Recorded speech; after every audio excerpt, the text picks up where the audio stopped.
Hi, everybody. I'm Lex, and I'm an editor in the Lean and Systems Thinking community.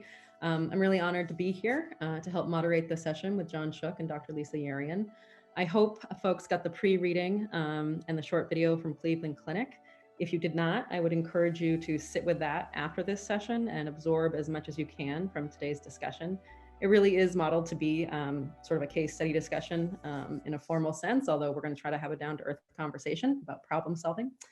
I can't think of a more important topic to discuss as part of a larger week on leading through crisis with intention and mindfulness, because I know everybody's thinking about problem solving and systems for problem solving and enabling structures, to use Lisa and John's words.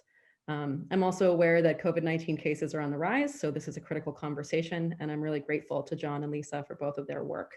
I'll start with some introductions, although you'll hear more from Lisa and John about why they're talking about specifically this today and how they've organized this session. A little bit about John Shook. John is chairman of the Lean Global Network and senior advisor at the Lean Enterprise Institute in Boston. He's an industrial anthropologist who learned about lean management while working at Toyota for 11 years in Japan and the United States. He helped transfer Toyota production engineering and management systems to a planet called NUMMI in California and other operations in the world. He co-authored a book that many of you know called Learning to See, which introduced the world to value stream mapping. With his book, Managing to Learn, one of my favorites, he revealed the deeper workings of the A3 management process. Shook is also the author of How to Change a Culture, Lessons from NUMMI and Sloan Management Review, which won Sloan's Award for Outstanding Article in the field of organizational development. And he's a mentor to many. A little bit about Dr. Lisa Yarian. I'm learning about her work and it's pretty magnificent. She's Chief Improvement Officer at Cleveland Clinic. She's held several pathology and health system leadership positions at Cleveland Clinic. In 2010, she accepted the newly created role of Medical Director of Continuous Improvement, and in 2019 was named Chief Improvement Officer there. She leads a team of continuous improvement professionals engaged in building a culture of continuous improvement across Cleveland Clinic Health System.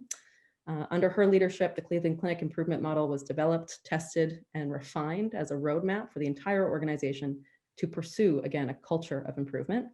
She's authored over 150 manuscripts, articles, and books, and she studied at Notre Dame, among many other places. So welcome to both Dr. Lisa Yarian and John Shook, and I'll hand it over to you guys. What I will say is you'll hear from me again when we go into breakout sessions a little bit later. About how to do that so that you can all have smaller group discussions. And lastly, actually, before I hand it to Lisa and John, I would love to know who else is in the room. So for folks who are familiar with this, please just pop in the chat your name, first name is fine, and either the city from which you're joining or your organization name. And it's gonna be a long list and that's okay, because I would like Lisa and John to be able to look at that so we can just see who's in the room in the chat box. We'll just take a moment. Thank you, Matt, for taking the lead. Okay, we get Ann Arbor. Who else is in the room? It'd be great to see. All right. Oh, we're getting some comers now. Thank you. We are. I see one person's in their car. They were so important to join this. I recognize that person. Not the car, but the person. Thank you. I recognize the car too. So. And, okay, Oregon, Illinois, Boston, Wisconsin, Kentucky, New Jersey. Anybody else? Brazil, wonderful. Oh, I saw Sweden. Oh, Norway. Or Norway it was, yeah. San Diego, Canada. Hungary. Ohio.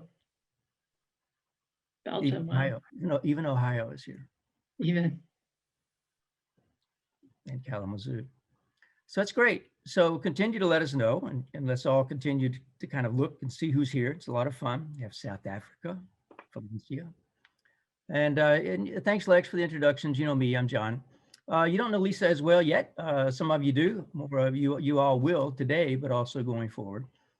Not all of us, have done the kind of work to become one of the very top pathologists in the world. So in addition to, hanging out with folks like us and working on process improvement and sharing wisdoms today, Lisa does that as well, which has meant, Lisa, that you've been right in the middle of all this stuff that's been going on for the last 6 months. So again, thanks for joining and doing this together. This is fun. We've been talking about this for a year, you and I. This is true. We imagined this session a very long time ago and intended to have an intimate conversation in Carlsbad. but I think you all know what happened with that. And so we endeavored to try to do much the same thing, but virtually. So we ask you to really engage with us in this experiment. We wanted to have a dialogue, a discussion where we all learn together. We've accommodated the circumstances that need to be distanced as best we can. We'll still try to do a business school case study style. You received cases and readings. We'll have some dialogue, questions, breakout sessions, and really a not very heavily didactic session. But in order for that to be useful, we all have to engage in the dialogue. So we really hope you're all able and willing to engage, and you spend a little bit of time with the background reading so that we can really get to the key lessons. And I think the important part, which is what do we take forward from all of this conversation to go back to our organizations and do this better. Great, exactly. So everyone, please help us try to make this work. I mean, it's easy enough for me and Lisa to just talk about this, you know, for not only 60 minutes, for longer, but we wanted to do it in a different way. And our objective, going back to that first time Lisa talked about a year ago, was to go further than what is usually done at conferences about lean or what have you, right? We always end up kind of skimming the surface. We wanted to go deeper. That was the intent. And it's completely impossible in these circumstances, but we're going to try it anyway. And to help us do that, I'm going to try to share my screen. That's the first challenge. Can John actually share his screen? And does it work? So I need, oh, is it working? It's working. Thank you for the feedback. So that's us. That's what we're doing, as you know. So the plan was and is to teach this 28-year-old Harvard Business School Toyota case study. Tens of thousands of people have taken it. So it's not new, but we think there's some lessons that are usually missed and that are still valid today. And we want to connect those then with what Lisa and the team at Cleveland Clinic have been doing in these last 6 months. And then not stop there, but connect all that to your own work. And we think that doing so connects with a lot of what we see as ongoing management challenges that are emerging today. So here's our schedule. We're already behind a little bit, Lisa, because it's already 3:27.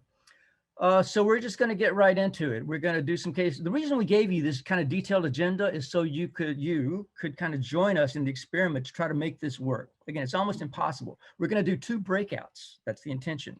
And our understanding is that for breakouts to work with Zoom with groups of this size, we need 8 minutes each. So that's what we're going to try to do. So Lisa.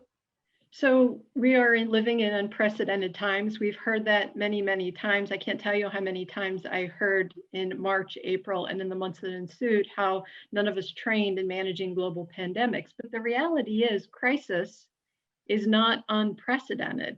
Each of us, all of our organizations, we've all been disrupted from the pandemic, but we've also been disrupted by other things. And if we can step back and take advantage of the precedents of other crises that we've experienced ourselves and that have been experienced and lived through by other people, by other organizations and other times, we can reflect and learn, what does lean thinking really have to offer us in helping us manage the situations at hand and helping us reflect and learn how we're going to better manage situations in the future. And we know that there are always going to be more problems to solve, some of them escalating to the level of crisis.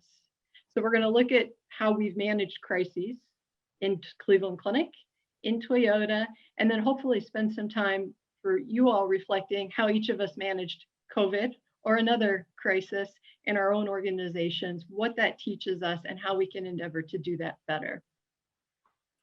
Okay, and we're going to start with looking at this case. Now, if we were together, I would look at you in the classroom. We're going to call it that because it's a Harvard case study, and say who read the case. Actually, if it was, no, I wouldn't even do that. I would just start calling. Lisa's shaking her head because she took the exec ed at Harvard last year, and we would just start calling on you. Preferably somebody who hasn't read the case. You would look around the room and say, who do we think has not read the case? Call on that person. But we're just going to kind of go over some of the basics first of all. So the case was 1992. It took place here in Kentucky. Some of you have no doubt been there. And it was a problem. And Doug Friesen was the manager of assembly. And there were a lot of cars sitting in an offline area with defective seats. Now, as the manager of assembly, he knew that Toyota Georgetown was supposed to be an exemplar of TPS. And he was determined to resolve this situation using TPS principles, as you would think that he would. And these would be some initial study questions. If we were actually doing this as a complete seminar, we'd ask you what is going on in this case. We'd call upon you individually. And we'd say, what is the problem that's facing Doug Friesen, who is a real person, by the way, I know him. And then what is supposed to be the process for preventing this? What's supposed to happen for any problem? Because what's occurring there, what's happening to Doug that he's discovered should not be happening. Of course, a defect should not be happening, but it's more to it than that. Because the seats there, if you read the case or if you know, they're delivered JIT. That means if you're making a car every minute, that exact seat for that exact car is coming at precisely the right location every minute. It's an amazing thing. And what's happened, every worker is supposed to call whenever you have a problem. I think you all know that. What's happened is work has been tagging these seat defects for rework later. Now, sometimes that might happen. That's happening. And as Doug went on a business trip and came back and he saw that they were losing 45 cars per shift that they were not losing when he left. And this offline repair work area has grown and the cost, of course, increasing. And the tools are all in place, all the famous tools that if we were teaching this case, if it weren't about Toyota, and someone said, what should Doug Friesen do? You would say, well, he should do what Toyota does. Well, this is Toyota. So what is the real problem facing Doug Friesen is a thought question for you. But now we're going to kind of teleport as you ponder what his real problem is. From Georgetown, Kentucky, 1992 to Cleveland in 2020, and Lisa Urian is facing a problem. So Cleveland Clinic, 2020, slightly less famous than Toyota. This is a large academic, not-for-profit medical center. Our main campus is here in Cleveland, Ohio, as pictured. We have over 6,000 beds in 18 hospitals in the United States and in the United Arab Emirates, 67,000 caregivers. We're very invested in clinical leadership. Our CEO is a physician, and many of our major leadership roles are held by clinicians. And we very much believe in the philosophy of a team of teams. We were founded in 1921 by 4 physicians who'd worked together during the war and recognized that they could deliver more care and better care if they each did what they were extremely good at. They called that to act as a unit. And we continue to try to operate in that way today. Our vision being to be the best place to deliver healthcare anywhere and the best place to work in healthcare. So we're very much integrating these beliefs that the way to deliver best care or best value to our customers, the patients, is to ensure we have a fantastic work environment that respects people and enables them to deliver that care. We've been having problems every day, like probably every health system. We have nearly 10 million patient visits a year. So there are a lot of problems that we aim to identify and solve on a consistent basis using the management system that we've been building over the last several years. But with the arrival of COVID came lots of new problems. One of those problems was that we are very geographically dispersed. We're in several locations in Ohio, we're in Florida, we're in Canada, we're in Nevada, and each of those locations had COVID arriving in a different way and had a different situation in terms of capabilities to handle it, testing capabilities, protective equipment, infection rates, rules, laws around what people could and couldn't do. So we were solving a similar set of problems, but in very different situations.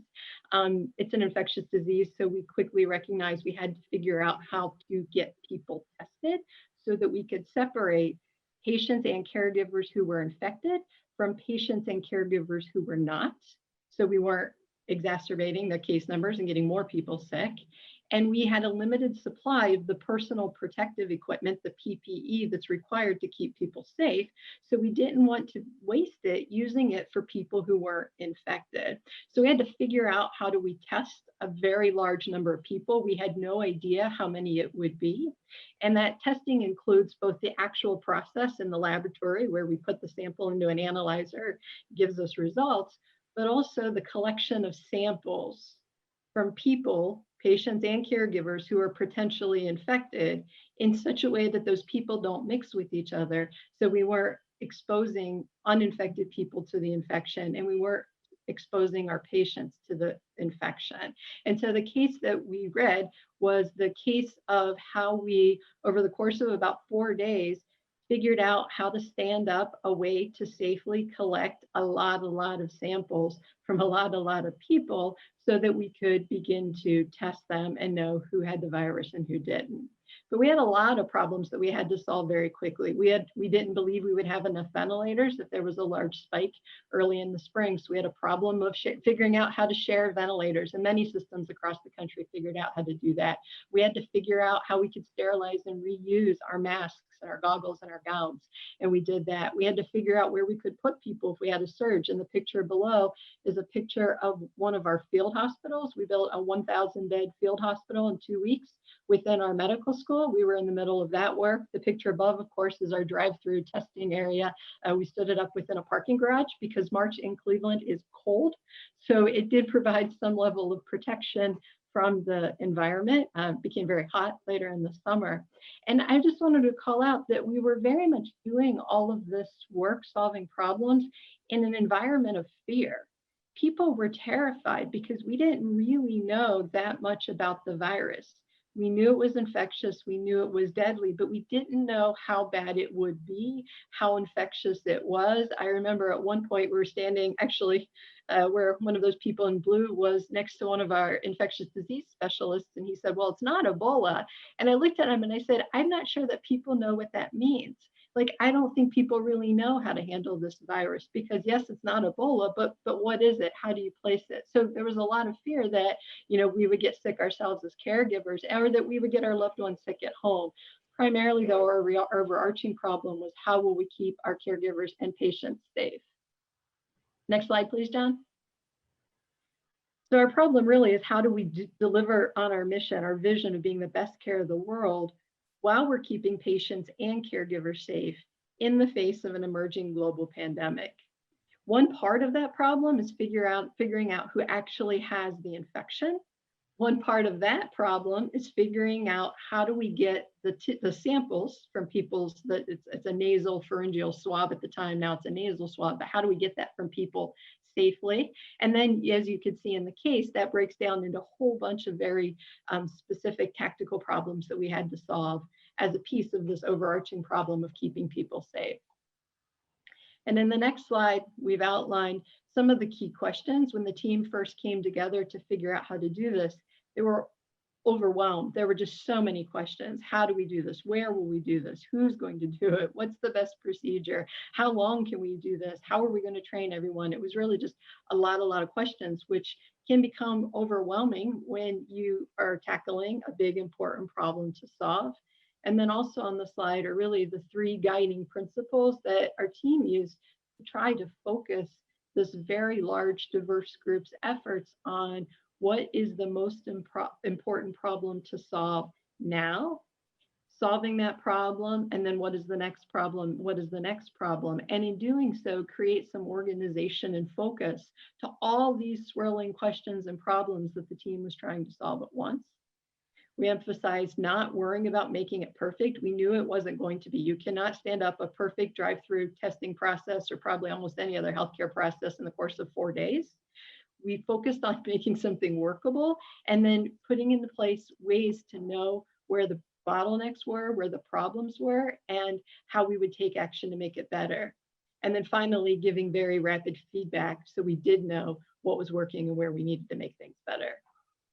So we'll take the next slide. And having heard those 2 brief descriptions of the Cleveland and Toyota case, we're going to go into our first breakout session with 2 questions. 1, what is your key takeaway from the Toyota case? 2, what is your #1 key takeaway from the Cleveland Clinic story? And I'll hand it over to Lex to help put us into breakout rooms. Sure. So just a reminder that as you go into breakout rooms, we're going to ask you when you return to share back your reflections and insights to these questions that Lisa just named in the chat. So I know that we're not all here together in person, but if somebody could actually use a pen and a piece of paper to record those thoughts so that you can easily put them in the chat once we all return together, that would be really helpful. Again, you'll be with random groups of 4 or 5 members, and we encourage you to take a breath and say hello and introduce yourselves to just pretend that we're all together in person. You'll have 8 minutes and you don't need to do anything. LEI is going to send you into these rooms through magic, and then we will bring you back through magic and we'll be able to talk and reflect together. Okay, so just hold tight and then please introduce yourselves once you are in those breakout rooms. Good, I see some familiar faces. Okay, so I know that wasn't a long amount of time and I hope folks took some notes. We're just going to encourage you to take a moment now and write your answers, to what was your number one takeaway from the Toyota case, and please be clear about which case you're talking about in the chat, or what was your number one takeaway from the Cleveland Clinic story. Okay, Beth, they all had the lean tools in place and it still happened. Okay, here we go. Yes. Solving problems at all different levels. Quick feedback, don't expect perfection. Toyota weren't following their own processes. Well, the boss was away. PDCA in action, this is great. Value of Pocoyoke. Good. This is great, okay. It doesn't have to be perfect even when lives at stake. I just want to be clear, when lives are at stake, we do aim for perfect. Should you ever come to Cleveland for healthcare. Failures within a robust system. Amazing bootstrap effect. Oh, thank you. Make the Line was not problems- stopped. Don't just set them off to the side. Well, that's right. That's Make the problems painful. I like that phrase. That's the whole reason that you stop the line right away. Everyone, the line is stopped. What are we going to do? And they were not doing that. Yeah, I think Steph Hawkins. Yeah, I think that's a big takeaway. If it can happen in the company that invented all these systems, then yeah, it can happen anywhere. So the system, the tools by themselves, will not necessarily take you to where you want to go. Yeah, I think that's one of the reasons I loved this case, and I was so passionate about sharing it together with John in Carlsbad was, I feel like it's so easy for us when we look at any organization and say, oh, they should have done this, they should have done this, they should have applied TPS. But I think the beauty of this case is it pushes us to think a little harder, because simply saying to Toyota, you should apply TPS is not entirely satisfactory. I think it really illustrates how hard it is to apply TPS well and consistently, and that we kind of have to dig deeper for a better answer than go apply TPS, because that alone wouldn't seem to countermeasure the problem that Doug Friesen shared. Yes, and Gabrielle mentioned that there were many more unknowns in the case, in Cleveland's case, which is absolutely true and worth noting. I mean, this was a Toyota assembly line where unknowns actually happen, and they happen in this case. But relatively speaking, in the world of knowns versus unknowns, it's a known quantity, right? You would think, but still things went wrong. And in Cleveland Clinic, this was in the midst of, the most unknown, I guess, or chaotic overall circumstance that most of us have experienced in our lifetimes. You're standing up something new, even for Nate. He'd never done that. He said, what was the title of the case was what's a drive-through or something? Yeah, what's a drive-through? Sure, what does that mean? Sure, what's drive-through? We can solve that problem. What's that word mean? I think also somebody mentioned making problems painful. And I'm not sure if they said that, but it made me think about the concept of stopping the line. And John, you and I've had some dialogue around that. The more painful the problem is, the more likely it is to stop the line, which could create the intended response. And maybe we'll get into a little bit more of this later, but the practicality of stopping the line when it comes to making, however many cars Georgetown was making, but also the practicality of stopping the line when you're facing, an emergency room full of patients. You're constantly balancing, you want to solve problems, but there are life and death situations and real needs to carry on, and navigating that as a manager is much harder than it sounds sometimes when we just talk about it conceptually. Totally, and as we move on, there on at least on my screen now, there are a couple of things there. Change in an environment of fear. So fear is so ever present in organizations, and again, in the case of what you were doing this last 6 months, fear was there in a very, very real way. faster and more often PDCA. I guess if they're one of the takeaways of the day, I think is that. And then the connection with Scrum and Agile is worth thinking about. I can identify some things here I think that are maybe different from what I usually see in Scrum and Agile and closer to quick PDCA of kind of a lean style. But awesome, everyone. Can I just make one comment about fear? I think that having a system in place so the team can feel their progress, that rapid cycle PDCA you're focusing on, it gives a sense of control that helps manage the fear. Totally. And so fear we tend to think of in its more social dimensions, but it's worth thinking about the technical dimensions as well, as we're thinking about lean as a social and technical system. And it's how those interface and interplay, I think, is important. So let's dive a little bit more into both of the cases. I'll start here with a little bit more about in Toyota, Kentucky. The last thought question was, what's the real problem Doug Friesen faced? And here's a simple yes or no question. We won't spend time. Does a system of lean thinking and practice seem to be in place? And as many of you said, did not seem to be. Or there seemed to be something going wrong anyway, right?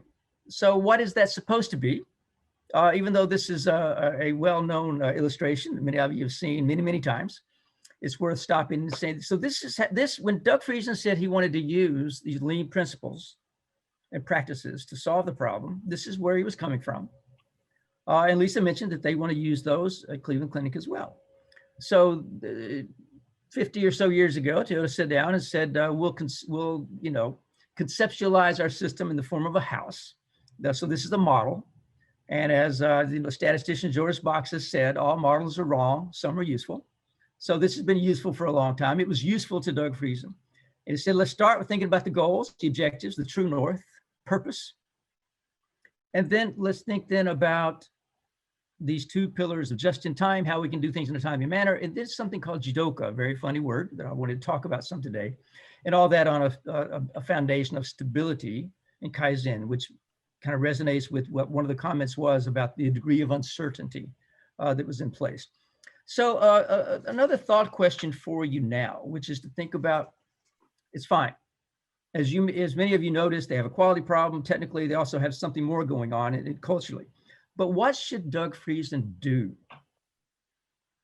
And as the manager there, if you walked in his shoes, what would you do? What choice would you make? Not what would you try to accomplish? There's a difference in those. I think 9 times out of 10, when we have a conversation about what would you do, people talk about what they want to see accomplished. What would you actually do? And again, with that question in mind, I think we can think about, again, teleporting back to the Cleveland Clinic.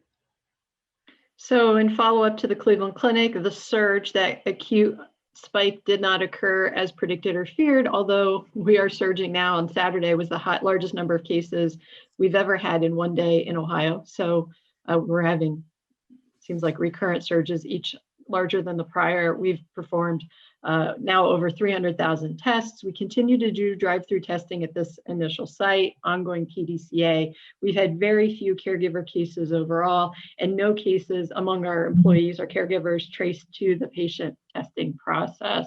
And we use the standard work. We include in the case some detailed standard work at the time to build additional sites in Ohio, to build sites in Florida, and also shared with other healthcare providers so that they could use it, at least as a starting point, as they aim to build more sites. Next slide, please, John. So we have a problem that we've talked about, but I really want to put that in the bigger context of the systems that surrounds the Cleveland Clinic. We were very much committed to applying what we built and learned in terms of a management system as we dealt with COVID. And the case of the drive-through testing is just one piece of that. Next slide. And here you can see, I think, a little bit of explanation in what our approach is to problem solving at the Cleveland Clinic. We'll go to the next slide. And that's really a piece of this culture that we've aimed to put in place, that we've articulated as a culture in which every caregiver is capable, empowered, and expected to make improvements every day. And every word in that is really very deliberate. When we say every caregiver, it's not a management thing or a leadership thing or a frontline thing. It's all of us. It's a Nate thing. It's a Lisa thing. It's all the nurses and the police officers who were involved in standing this up. When we say capable, it's that ability to really break down problems effectively. Empowered means you have a viable way to do that, and expected means you're expected. And then in the next slide, John shows one of the systems that we have in place that really aims to enable and support those behaviors. And that's our daily tiered huddle system. It's detailed in that video that came with your course materials. The tiered daily huddles start at around 7 o'clock in the morning with the frontline caregivers and managers and their manager.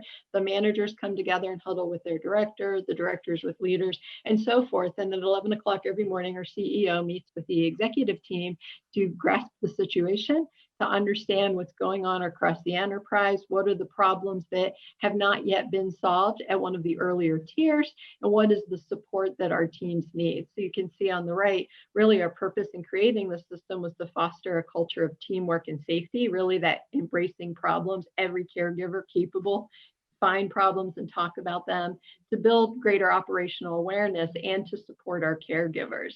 Because we had this system in place, and a standard change process to update what we talk about in the huddles, we were able to adapt the huddles within hours to incorporate the information we needed to get and share around COVID. How many patients were under investigation? How many patients were positive? How many caregivers were infected? We knew caregiver infections could seriously impact our ability to deliver care. So we needed to know how many caregivers had been exposed.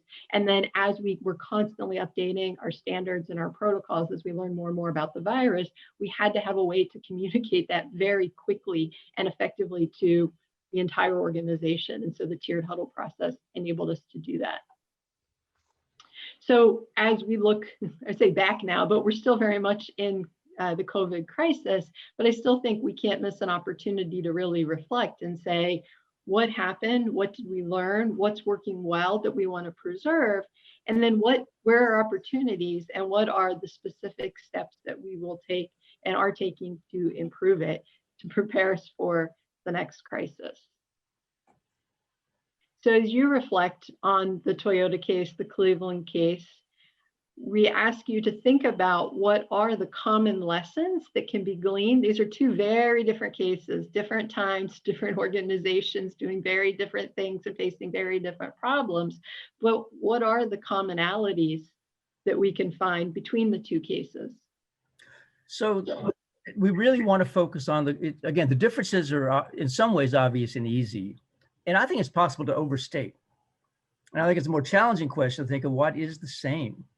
And you can think of how so many things in life really come down to a few basic things, whether it's work life or life. And what are those commonalities? And we'd like you to think about those as we will kind of give you some of the things that through the dialogue Lisa and I have been having about this for the last year or so. We started this dialogue before COVID, and then COVID happened, and it just made it a lot more, even more crystal clear what's going on. So this is the same house I showed a minute ago, but I want to draw attention to a couple of fairly curious things there. There's that Japanese word JIDOKA. Sorry about that. I don't like to use a lot of Japanese words at all, but it is an unusual one. And it talks about building inequality, which is something that a lot of people focus on when we think of this. But look at that, the bottom of that pillar. It says respect for humanity. So we're thinking about what is the connection between building inequality, between humans' own equality of their work and respecting humanity. I think there's a deep connection there. And I think that strikes to the heart of the principles that Cleveland Clinic was wanting to incorporate. So real quickly, this is what it's a made up word that Toyota came up with a long time ago, but it has to do with how technology needs to enable humans to be able to do their work better. Technology should always work for humans. And so many of you have seen me show this slide a million times, and I may show it another million before I hang up showing slides. But at least I would like to do a full day seminar showing nothing but this slide and talk about it. Everything to do with an enterprise, with lean or any enterprise problems you can discuss with this slide. Except I want to show one showing different circumstances, which you're going to show in just a moment. But lean, especially JIDOKA as a subsystem, then is a system balanced for the social and technical dimensions of work, where we start with separating human work from technology. We ensure that technology works for people, not the other way around. That's what standardized work really is. That's where it starts. Standardized work doesn't mean trying to ask people to be like robots and do exactly what I tell them, which is what the nuance can sound like. No, it means separating out the work that I can own as a human. So then we can have the flow of work, the flow of production will stop for any kind of abnormalities. That enables each person to be the entrepreneurial owner of the quality output of whatever the work is that they're doing. And that means we're enabled to be great problem solvers, and we use standardized work to help us do that. And that means the social side of this needs to be in place. Support and assistance is readily available in terms of the organizational structure and also the relationships, the nature of the relationships. Here you have someone with a problem, pulling a cord, someone coming to help. So the attitude of that person coming to help is going to determine everything about the attitude of the person doing that work. We talked about fear before. Whether it's psychological fear, psychological safety needs to be in place. So for this, what looks like a purely technical, simple system to work, there are a lot of amazing human principles that need to be in place. So this gets to the heart then of the real problem that Doug Friesen was facing. And he kind of knew that. So this then is for those of you who got this far, in the Cleveland Clinic case, you saw some standardized work chart. And we would argue, Lisa and I would argue, that the same principles are applied right there in the same work that was taking place at the Cleveland Clinic.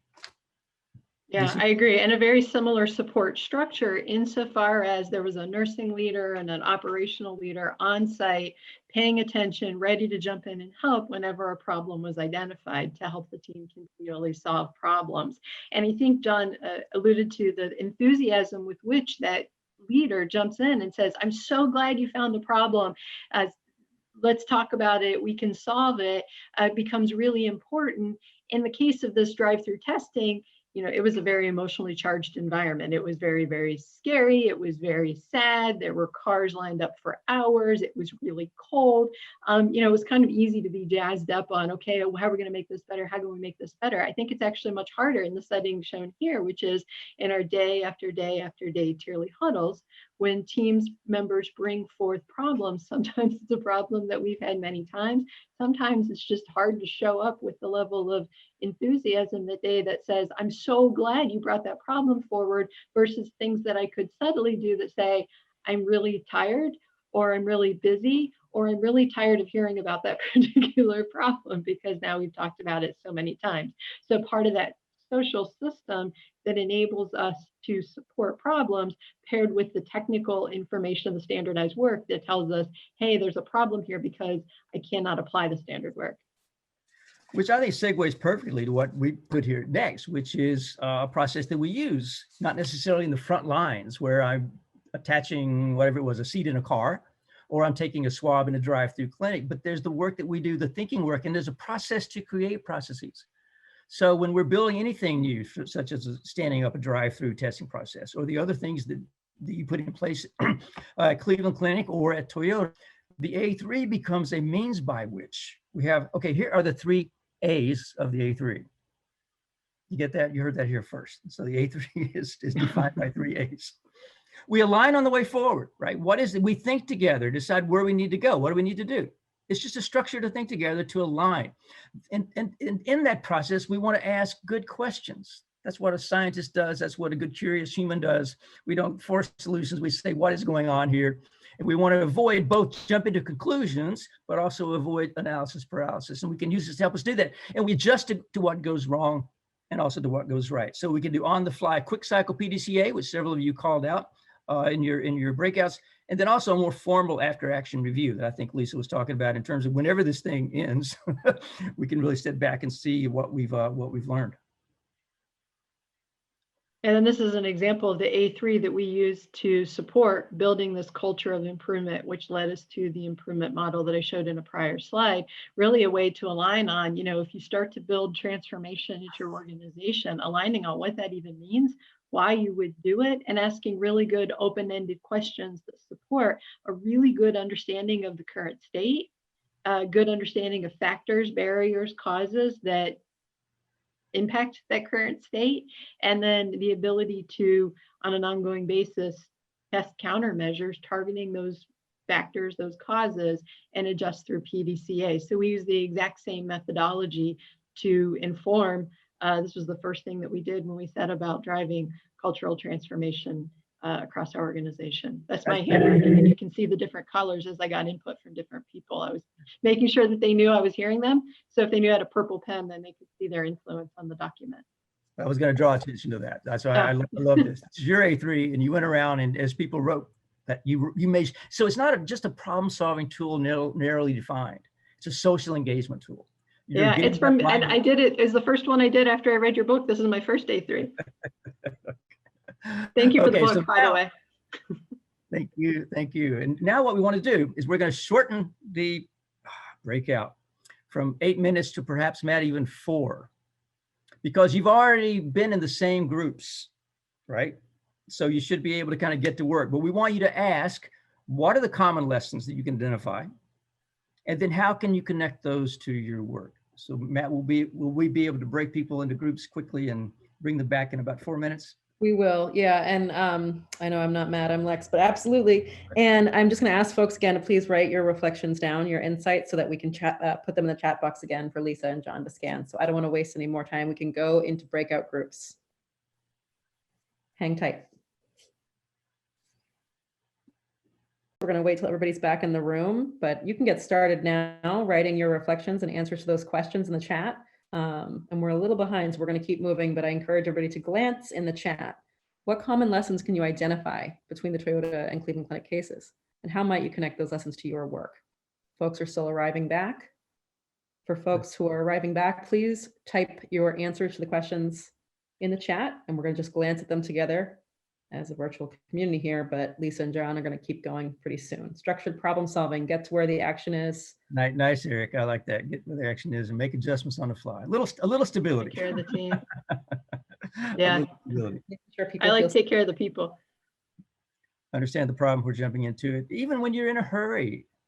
I mean, they only had 3 days to do that, but still, let's work. Remember, they made a simulation, a mock-up.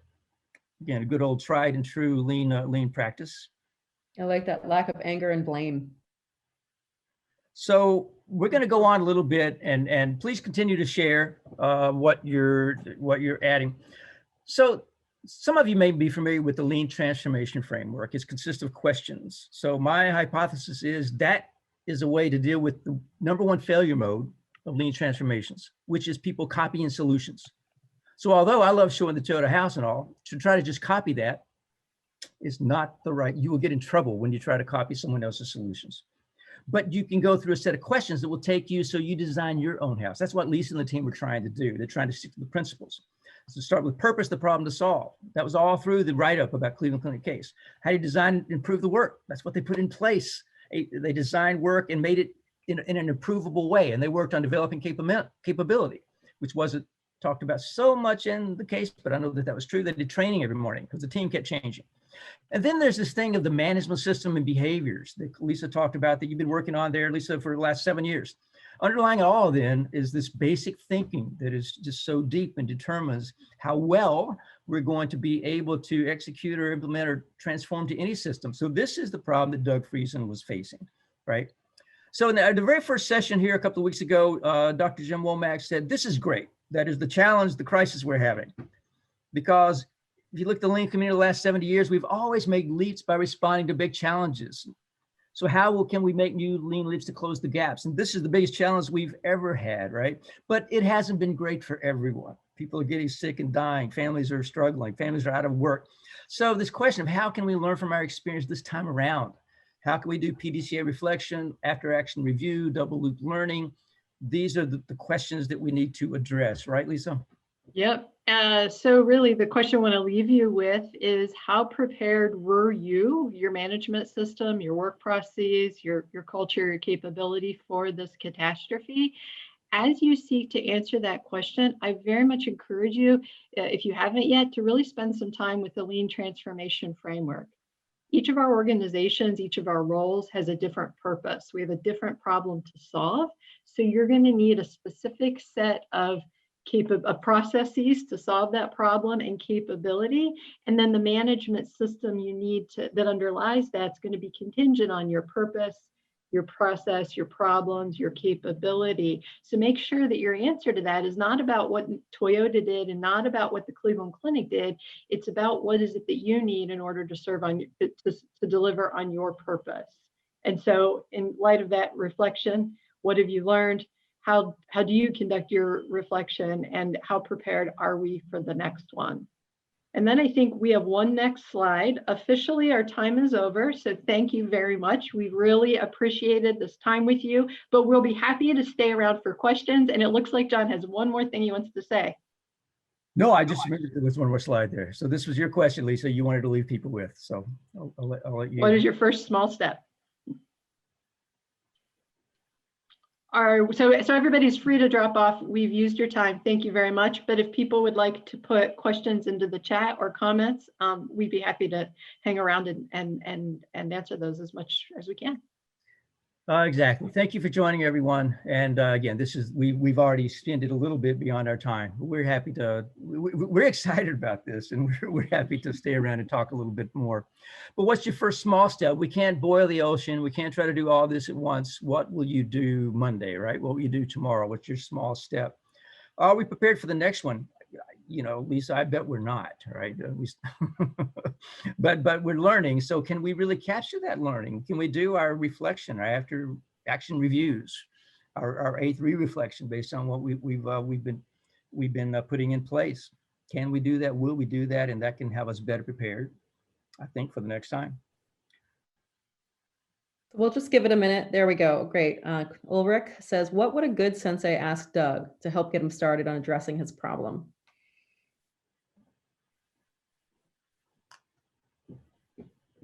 Okay, sorry, Ulrich, but I'm going to say, Ulrich, what would you do?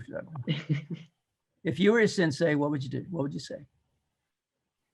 That's a great question, because you're not going to solve his problem for him. And we're on this chat, right? We're all kind of at least sitting here away from the Gemba. We're smart enough to say, well, I wouldn't jump in and tell him what to do. What would you do? What would you do? And in that question, I think you're hearing what a great sensei does, which is toss the question right back at you.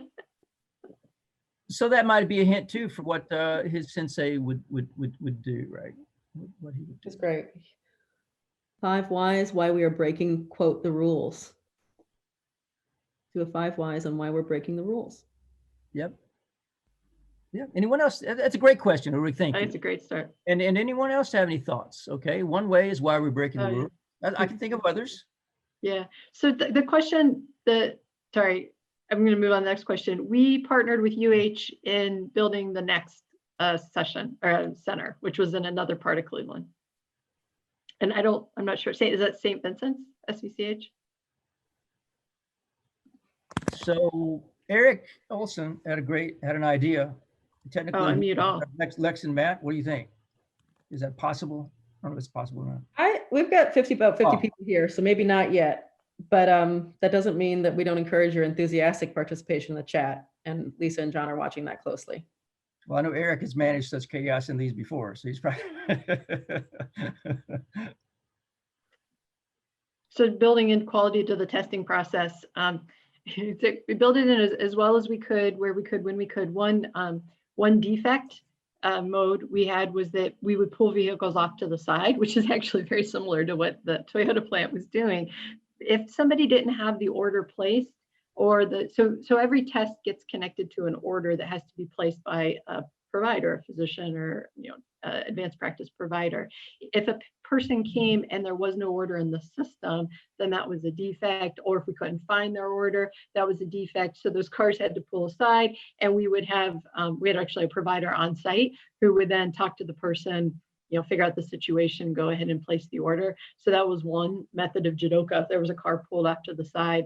And in some ways, we were in this parking garage, only so much space. So just like the clinic in the Toyota plant only had space for so many cars, we only had space for a couple of cars to do that. That's one example.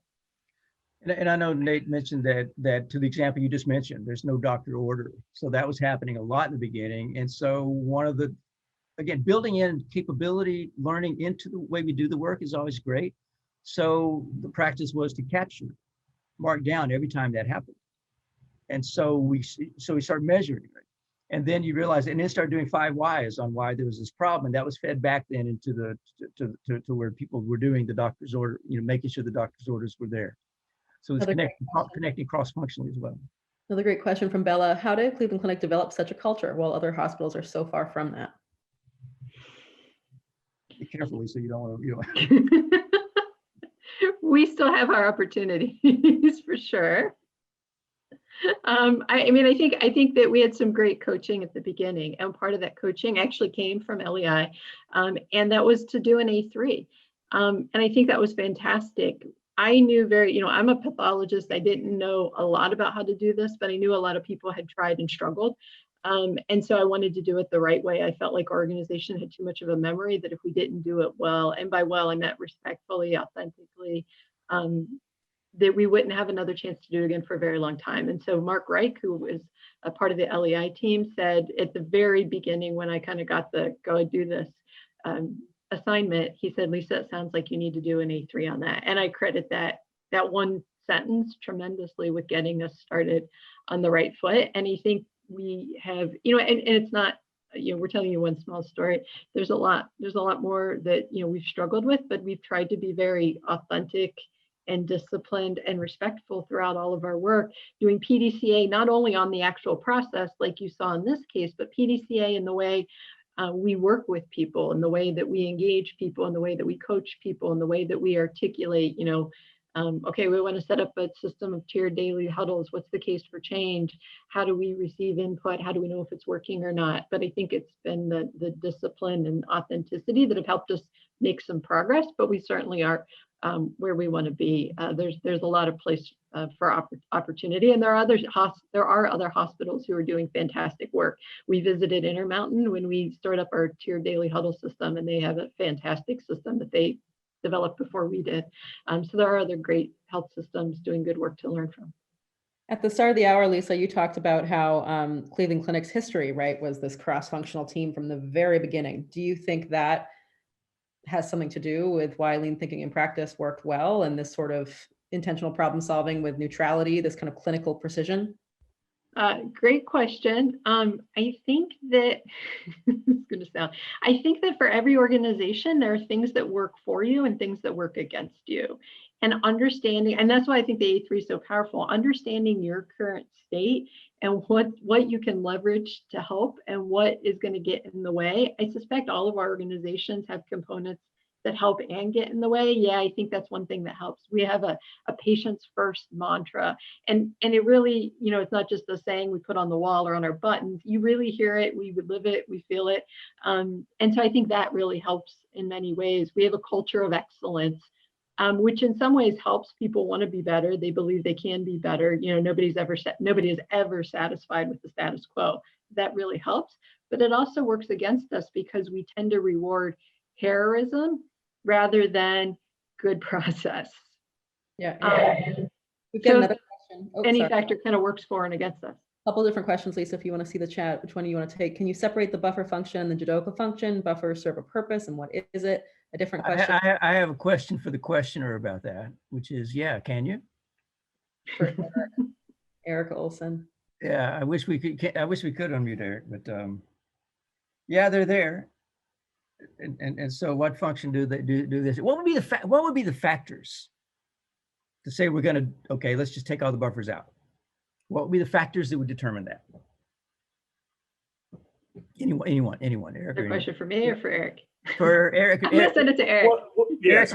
Eric, thank you for the unmute. Hello, I Eric. appreciate Hello, that. Eric. Well, Well, no. So you need a buffer, and I would say that there could be some limits on the buffer, like to handle variations in the frequency that problems occur, right? So the number of seats can go from 1 to 3, but then if it hit 3, you had to stop everything, or you know, to get that functionality out, or try to separate that functionality. Is that?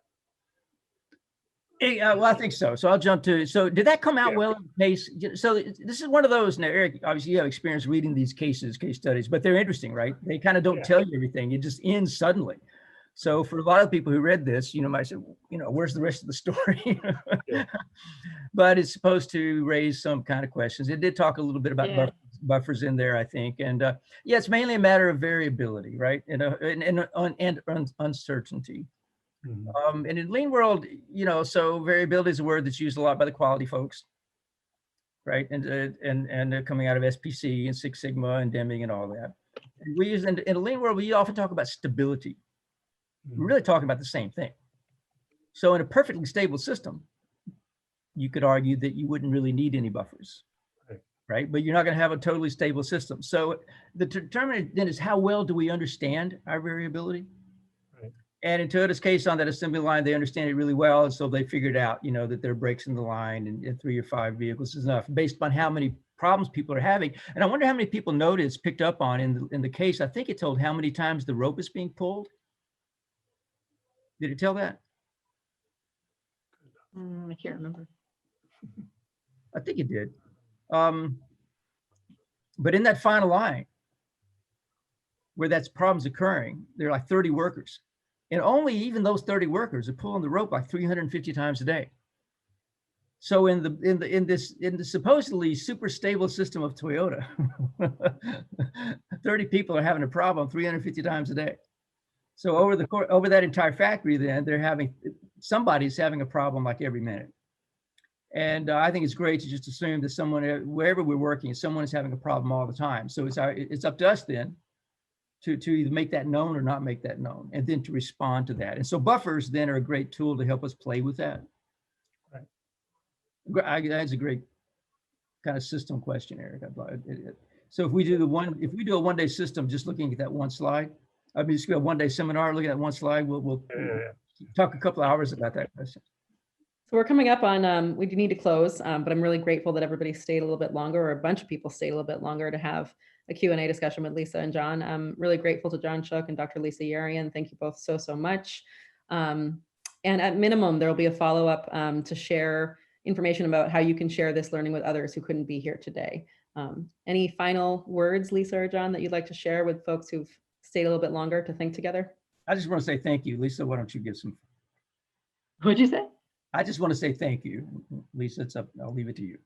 Oh, thank you very much to all of you. Thank you to John. It's been great fun to think and talk about this case with you over the last year and to prepare for the session. And thanks to everyone who really leaned in and participated in the chat. I think it was a lot of fun for me. So thank you very much. Thank you, everyone. Everybody take care. Thank you.